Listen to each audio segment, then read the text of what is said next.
জুমার দিনের প্রথম সুন্নত হচ্ছে জুমার দিনের ফজরের নামাজটা জামাতে পড়া।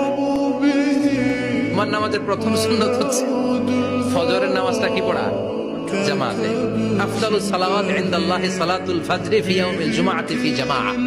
বিশ্বনবী বললেন জুমার নামাজের 15টা সুন্নত মুখস্থ রাখতে হবে। 1 নাম্বার সুন্নত ফজরের সালাত জামাতে পড়তে হবে। 2 নাম্বার সুন্নাহ হচ্ছে আসওয়াক, মিসওয়াক করা। মাতহারাতুন লিল ফাম মারদাতুন লিররাব, মিসওয়াক করলে দাঁত পরিষ্কার থাকে, আল্লাহ খুশি হয়ে যায়। 3 নাম্বার হচ্ছে দুহুন, তেল মালিশ করবেন। বিশ্বনবী জাইতুনের তেল চুলে আর গায়ে দিতেন। বিশ্বনবী বলতেন ওয়াদাহিনু ফাইন্না ফিত তাদহিনে বারাকাত, তেল খাও, তেল দাও, তেল মালিশ করো, তেলের ভেতরে আল্লাহ বরকত ঢুকাইয়া দিছে। 4 নম্বরে আত্তিব, জুমার দিনে সুগন্ধি লাগিয়ে যাওয়া সুন্নাত। লাগাবেন?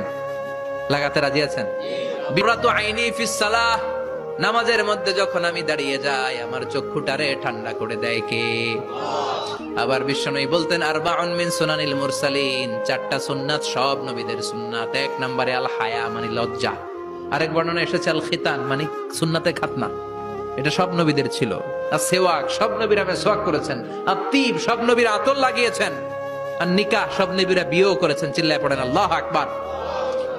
লিবাস আহসানা সিয়াব, সুন্দর জামা পরা। নট নেসেসারি যে নতুন জামা হতে হবে, পুরাতন জামাও ধুয়ে আয়রন করে পরলে একটা সৌন্দর্য আছে না নাই?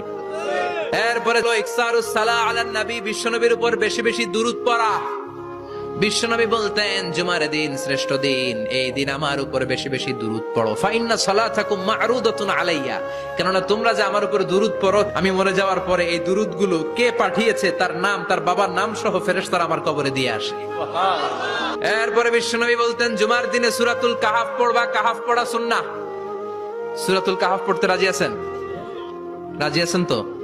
18 নম্বর সূরা, কোরআনের একেবারে মাঝখানের সূরা। এরপর আত-তাবকির ইলাল মসজিদ, মসজিদে আগে আগে যাওয়া সুন্নত। আগে যিনি যাবে উনি কি পাবে? তারপরে গরু, তারপরে বকরি, তারপরে মুরগি, মুরগির পরে ডিম না আন্ডা? আন্ডা। আল মাশিউ আলাল ইকদাম, বিশ্বনবী বললেন হেঁটে হেঁটে জুমার নামাজে যাওয়া সুন্নাহ। রিকশা, হুন্ডা, সাইকেল, সিএনজি দিয়ে গেলেও হবে, কিন্তু হেঁটে হেঁটে গেলে সওয়াব বেশি না কম?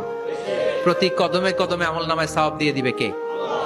এরপরে বিশ্বনবী বললেন আদামু তাখাত্তি রিকাবান নাস, মানুষের ঘাড় ডিঙ্গিয়ে সামনে না যাওয়া সুন্নাহ। এরপরে বিশ্বনবী বললেন দুখুলুল মসজিদে রাকাতাইন, জুমার নামাজের দিন মসজিদে ঢোকার পরে 2 রাকাত পড়া সুন্নত। কয় রাকাত? রাজি আছেন?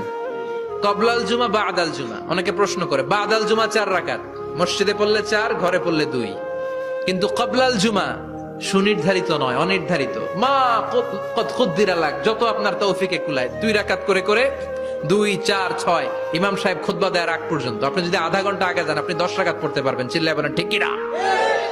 এরপরে বিশ্বনবী বললেন ইনসাত, চুপ থেকে খুতবা শুনবা। জুমার খুতবার সময় কথা বলা যাবে নাকি? কথা কন। বিশ্বনবী বললেন তোমার সামনে কেউ কথা বলতেছে, তুমি যদি বলো চুপ করো, এটাও তুমি খারাপ কাজ করছো। চুপ করো তোমার কইতে কইছে কে? চুপ করো বলে তুমি আরেকটা ভেজাল লাগাইছো। চিল্লায় বলেন ঠিক কিনা? তাহলে জুমার নামাজে কথা বলা যাবে না। কেউ কথা বললে চুপ করো, এই কথাটাও বলতে বিশ্বনবী নিষেধ করেছেন। চিল্লায় বলেন ঠিক কিনা? এরপরে মজার একটা কথা বিশ্বনবী বলেছেন, জুমার নামাজ পড়তে যেয়ে যদি কারো ঘুম আসে জায়গা চেঞ্জ করে বসো। জুমার নামাজ পড়তে যেয়ে ঘুমান না, এরকম কে কে আছেন আল্লাহর ওলি? হাত তোলেন। হাত তুলতে পারবেন? আমিও তুলতে পারবো না, আমি কত ঘুমাইছি। জুমার খুতবা শুনতে গেলে ঘুমাস, কারণ রহমত নাজিল করে কে? পুরো মসজিদের ডানে বায়ে রহমতে ঠাসা, খালি ঘুম আর ঘুম। আছে না নাই? এরপরে বিশ্বনবী বললেন জুমার দিন দোয়া করলে কবুল হয়।